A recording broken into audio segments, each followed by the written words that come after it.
नमस्कार दोस्तों एक बार फिर से आप सभी का बहुत बहुत स्वागत है। अगर आप भी एक श्रमिक हैं, अगर आपका भी श्रमिक कार्ड बना हुआ है तो आपको जानकर बहुत ही खुशी होगी कि श्रमिक कार्ड के बच्चों के लिए स्कॉलरशिप के फॉर्म हमारे निकल चुके हैं और ये ऑफलाइन फॉर्म भरकर आप भी अपने बच्चों की स्कॉलरशिप प्राप्त कर सकते हैं और आप भी उस पैसे का अपने बच्चों की शिक्षा के ऊपर खर्च कर आप भी उनको आगे अपने जीवन में बढ़ा सकते हैं। तो देखिए, इस प्रकार से ये स्कॉलरशिप का ऑफलाइन फॉर्म आता है, इसको आप भर सकते हैं। इसकी लास्ट डेट हमारी 31 दिसंबर कर दी गई है। इसको आप किस प्रकार से भरेंगे वो सारी की सारी संपूर्ण जानकारी आज का हमारा ये वीडियो लेकर आया है। ये 3 पेजेस का है। ये आपकी 6th क्लास से लेकर आपका आगे तक आप ग्रेजुएशन, पोस्ट ग्रेजुएशन जो भी आप करते हैं, आप अपने बच्चों की स्कॉलरशिप इससे प्राप्त कर सकते हैं। तो देखिए, इस प्रकार का ये फॉर्म मैं आपको दिखा देता हूं। ये फॉर्म अगर आपको नहीं मिल रहा है तो आप हमें कमेंट कर सकते हैं और ये हमारा इसके अंदर सारी की सारी जानकारी आपकी लेबर डिपार्टमेंट के जो भी लेबर कार्ड बना हो उससे वो मिलेगी। इसके अंदर आपको फिल करनी है और आपके स्टूडेंट्स की, आपके जो बच्चों के विद्यार्थी की है वो डिटेल आपको फिल करनी होगी। यहाँ पर आपके स्कूल की सारी डिटेल फिल करनी होगी और लास्ट पेजेस में ये आपकी एक चेक लिस्ट है। ये चेक लिस्ट आपको यहाँ पर लगानी होगी। किस प्रकार से ये भरेंगे ये सारी की सारी जानकारी इस वीडियो के अंदर हम आपको बताने वाले हैं। साथ ही साथ स्टूडेंट की यहाँ पर आपको एक मार्कशीट आपको लगानी होगी। जिस क्लास में आपका बच्चा पढ़ रहा है, जिस क्लास के लिए आप स्कॉलरशिप का आवेदन कर रहे हैं, और सेल्फ अटेस्टेड ये मार्कशीट आपको इसके अंदर लगानी होगी। क्या है सारा का सारा वीडियो, वो सारी की सारी जानकारी आपको इस वीडियो के अंदर मिलने वाली है। तो अगर आप भी एक श्रमिक है, आपका भी श्रमिक कार्ड बना हुआ है, लेबर कार्ड आपका बना हुआ है और आपका बच्चा 6th क्लास या उससे हायर स्टैंडर्ड आपकी स्टडी कर रहा है, तो आपके लिए वीडियो बनाया जा रहा है। आप भी इस वीडियो को देखकर आप अपने बच्चों की स्कॉलरशिप ऑनलाइन अप्लाई कर सकते हैं। जल्दी कीजिए क्योंकि लास्ट डेट हमारी 31 दिसंबर है, उसके बाद आप इसकी अप्लाई नहीं कर सकते। तो चलिए दोस्तों, बिना समय गंवाए शुरू करते हैं हमारा आज का वीडियो। नमस्कार दोस्तों, ये देखिए आज हम आपको बताएंगे श्रमिक कार्ड के लिए जो भी हमारी स्कॉलरशिप के लिए आवेदन किया जाता है उसका ऑफलाइन फॉर्म किस प्रकार से भर सकते हैं। तो ये देखिए, ये फॉर्म है, 3 पेजेस का ये फॉर्म है और ये फॉर्म आपको भरकर ऑनलाइन करना होगा। ये 2nd नंबर का पेजेस है और ये 3rd नंबर का पेजेस है। ये 3 पेजेस हमारे आएंगे जो कि हमें श्रमिक कार्ड के लिए स्कॉलरशिप के लिए आवेदन करना होता है। इसको किस प्रकार से ऑफलाइन आप भरेंगे ये हम आपको कंप्लीट जानकारी इस वीडियो के अंदर आपको बताने वाला हूँ। तो सबसे पहले तो यहाँ पर आपको जिस भी स्टूडेंट्स का आपको स्कॉलरशिप के लिए आवेदन करना है उसका यहाँ पर एक लेटेस्ट आपको फोटोग्राफ्स लगा लेना है। यहाँ पर आवेदक छात्र छात्रा का नाम आपको लिख देना है, यानी कि स्टूडेंट्स नेम लिख देना है। यहाँ पर स्टूडेंट्स की डेट ऑफ बर्थ लिख देनी है एज पर उसके आधार या फिर एडमिशन या फिर डेट ऑफ बर्थ जो भी उसका बर्थ सर्टिफिकेट है उसके अकॉर्डिंग आपको यहाँ पर मेंशन कर देनी है। यहाँ पर पिता का नाम आप कंप्लीट लिखेंगे। यहाँ पर हितकारी से संबंधित जानकारी, हितकारी यहाँ पर मैं आपको बता दूं, यानी कि लेबर कार्ड जिसका बना हुआ है उसको हितकारी यहाँ पर बोला गया है, यानी कि लेबर कार्ड से संबंधित जानकारी यहाँ पर होगी। हितकारी का नाम होगा, जिसका लेबर कार्ड बना हो उसका नाम, उसका मकान संख्या, मोहल्ला, ग्राम पंचायत, ब्लॉक, शहर और जिला। यहाँ पर लेबर कार्ड का मोबाइल नंबर, यहाँ पर जो भी लेबर है यहाँ पर जिसका लेबर कार्ड बना हुआ है उसका मोबाइल नंबर आपको यहाँ पर लिख देना है। यहाँ पर आधार कार्ड संख्या, ये वैकल्पिक है, ऑप्शनल है दोस्तों, आप लिखना चाहें तो लिख सकते हैं। यहाँ पर फिर भामाशाह कार्ड संख्या, ये भी ऑप्शनल है, आप यहाँ पर भामाशाह नहीं है आपके पास तो जन आधार संख्या भी आप यहाँ पर लिख सकते हैं। यहाँ पर पंजीकरण या पंजीयन तिथि, यानी कि आपका लेबर कार्ड नंबर आपको यहाँ पर लिखना होगा और लेबर कार्ड आपके बनने की आपको डेट यहाँ पर लिखनी है। अंतिम बार अंशदान जमा करने की तिथि, यानी कि जब लेबर कार्ड बना था आपका तो आपने किस बार उसका अंशदान जमा किया था, उसके अंदर जो भी राशि आपने रिन्यू कराई थी उसकी डेट आपको यहाँ पर लिखनी है। पंजीयन अधिकारी का नाम, कहाँ से आपका रजिस्टर्ड हुआ था, उस अधिकारी ने जिसने आपको अप्रूव किया था उस अधिकारी का नाम आपको ये पे यहाँ पे लिखना है। ये आपका लेबर कार्ड के ऊपर लिखा रहता है दोस्तों। नीचे यहाँ पर श्रम विभाग, बीओ, ये सारी की सारी चीजें हैं जहां से आपने अप्रूव कराया था वो सारी की सारी चीजें लिखनी है। आवेदनकर्ता से संबंध, पुत्र, पुत्री या पत्नी, यहाँ पर आवेदनकर्ता से संबंध यानी कि जिसकी स्कॉलरशिप आप आवेदन कर रहे हो उसके आपसे क्या रिश्ता है वो यहाँ पर आपको लिखना है। पिता है तो पिता लिख देना, माता का बना हुआ है तो लेबर कार्ड तो यहाँ पर पिता और पुत्र लिख देना है, या फिर माता और पुत्र लिख देना आपको, उसका संबंध आपको यहाँ पर लगाना है। हितकारी के बैंक का विवरण, यानी कि जिसका लेबर कार्ड बना हुआ है उसका बैंक का नाम आपको लिख देना है, बैंक की शाखा लिख देनी है, खाता संख्या लिख देनी है और IFSC कोड यहाँ पर आपको स्पष्ट रूप से कंप्लीट लिख देना है, साफ साफ लिख देना है, ताकि ये विजिबल रहे बिल्कुल। यदि पति दोनों का पंजीकृत हितकारी है तो माता से संबंध की जानकारी, अगर आपका हस्बैंड वाइफ का दोनों का बना हुआ है तो आप यहाँ पर उससे भी एक लेबर कार्ड से आप कम से कम 2 लोगों से स्कॉलरशिप अप्लाई कर सकते हो, और अगर आपका हस्बैंड वाइफ का दोनों का बना हो और आप 3 लोगों के लिए अप्लाई करना चाहो तो भी आप ये कर सकते हो। पंजीयन क्रमांक तिथि, यानी कि जब आपका लेबर कार्ड बना था उसकी डेट आप यहाँ पे लिख देनी है। हितकारी का माता का नाम यहाँ पर लिख देना है।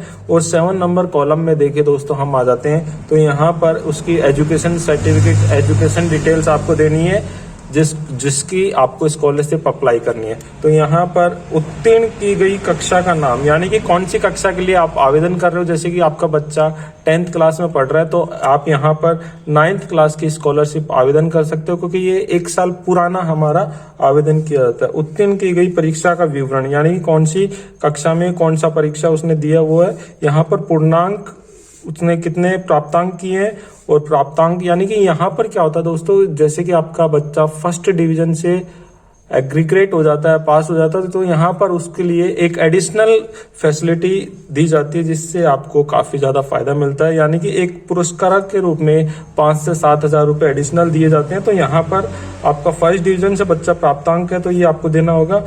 परीक्षा उत्तीर्ण करने का वर्ष आपको यहाँ पर लिखना है, कौन से विश्वविद्यालय से या फिर शिक्षा बोर्ड से आपने शिक्षा ग्रहण की है वो आपको लिख देना है। यहाँ पर RBSE है, CBSE बोर्ड है, जो भी है। यहाँ पर शिक्षण परीक्षण संस्था का पूरा नाम, जिस स्कूल में आपका बच्चा पढ़ रहा है उस स्कूल का पूरा नाम आपको यहाँ पर लिख देना है। विशेष विवरण, शिक्षा व्यवधान यदि कोई हो तो, यहाँ पर कोई एडिशनल एजुकेशनल अगर आपने ली है उसके अलावा, जैसे कि स्काउट गाइड का शिक्षा ग्रहण करते हुए या फिर कोई आपने डांस कंपटीशन में लिया तो उसके लिए आप एडिशनल यहाँ पर लिख सकते हो। उस शिक्षण परीक्षण संस्था का नाम जहां इस वर्ष अध्ययन है, और यहाँ तक कि ये तो लास्ट ईयर का आपका डिटेल था, और उस संस्था का नाम आपको यहाँ पर भरना है जो आज करंट डेट के अंदर, प्रेजेंट टाइम के अंदर आपका बच्चा पढ़ रहा है। ये आपको 8 पॉइंट यहाँ पर लिखना है। इसके बाद हम नेक्स्ट फॉर्म यहाँ पर लेते हैं।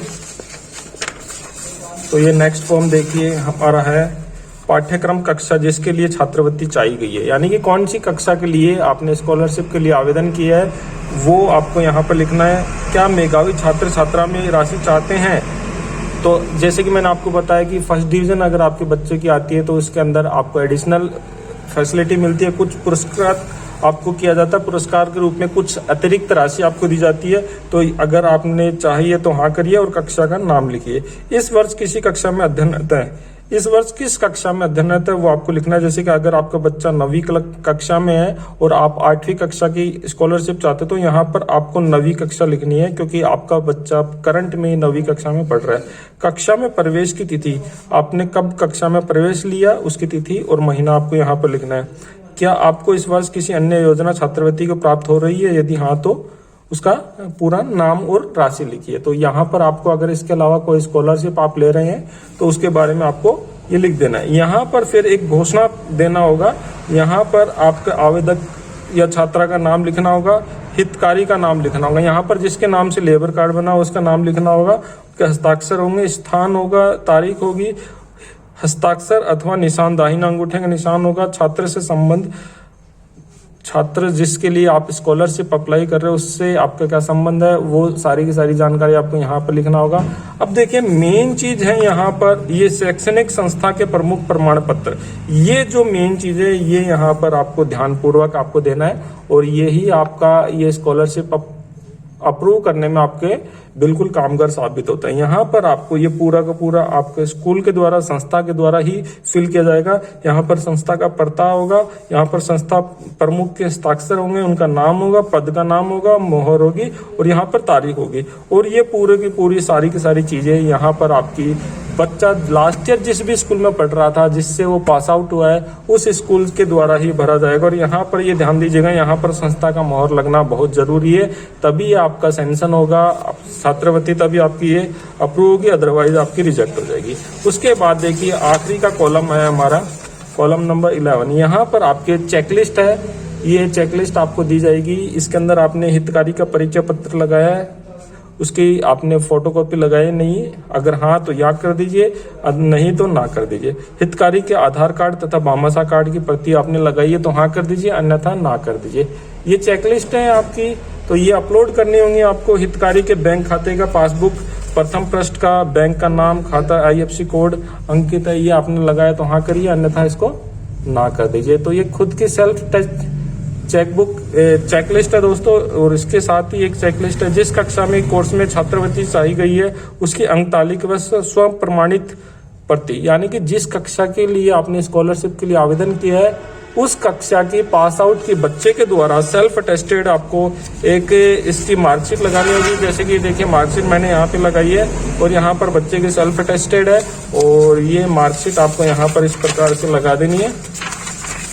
ये देखिए मार्कशीट आपको यहाँ पर लगा देनी है, और डिवीजन वगैरह यहाँ पर सारा का सारा मेंशन है। तो इस प्रकार से आप अपना स्कॉलरशिप का, जो कि हमारे श्रमिक कार्ड के रूप में स्कॉलरशिप है, इसकी लास्ट डेट मैं आपको बता दूं दोस्तों, 31 दिसंबर हमारे इसकी लास्ट डेट रखी गई है। अगर आपने अभी तक इसको अप्लाई नहीं किया है या फिर ये फॉर्म आपको नहीं मिल रहा है तो आप हमें कमेंट कर सकते हैं, हम बिल्कुल ये फॉर्म आपको प्रोवाइड करेंगे और आप भी अपने बच्चे का स्कॉलरशिप के लिए आवेदन कर सकते हो, और उसकी स्कॉलरशिप आप भी बहुत ही आसानी से ऑनलाइन अपने खाते के अंदर प्राप्त कर सकते हो।